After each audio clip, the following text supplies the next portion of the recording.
Hi, my name's Kelsey.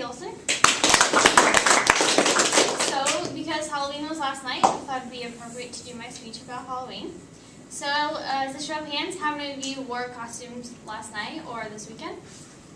So, a fairly good portion of you. I myself have worn a costume this Halloween and have pretty much every year since I was born, so I know a little bit about the holiday. The purpose of this speech is to inform you about Halloween, and when I'm finished, I hope you will have a better understanding of why we celebrate this holiday and where the history kind of came from.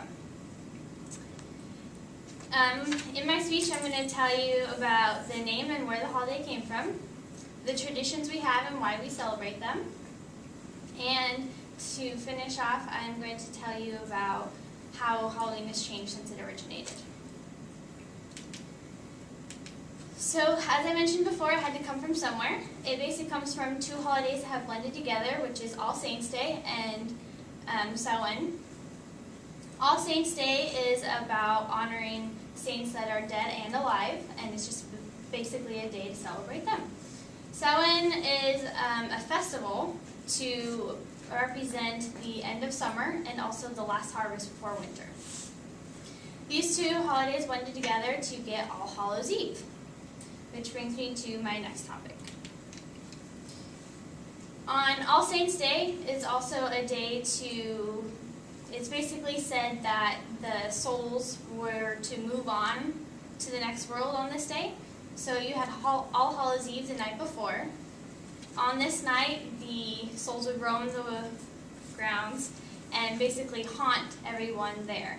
They would seek their revenge, and they would basically play tricks on everybody. So to hide themselves from these souls, they would wear masks, which is where we get costumes. Also, we also have jack-o'-lanterns.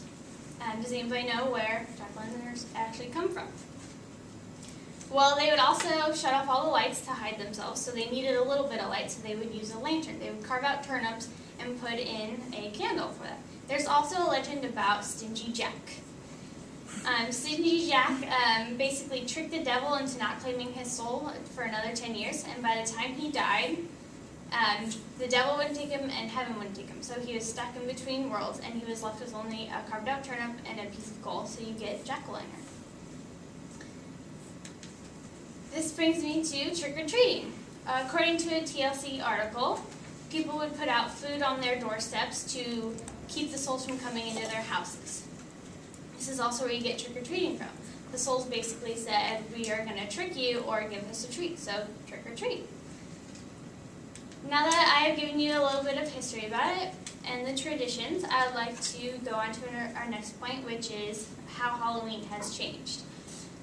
None of us really think about souls on the day of Halloween. We basically just think about getting dressed up and getting candy. Children basically go around trick-or-treating.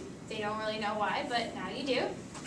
And also, for the adults, we get dressed up and basically have parties. And again, we don't think about the history of it. So to recap, I've told you about the history and where the name Halloween came from, the traditions we have and why we have them, and how Halloween has changed. And hopefully next Halloween, when it comes around, you have a better idea where it comes from and the history of it. Does anybody have any questions for me?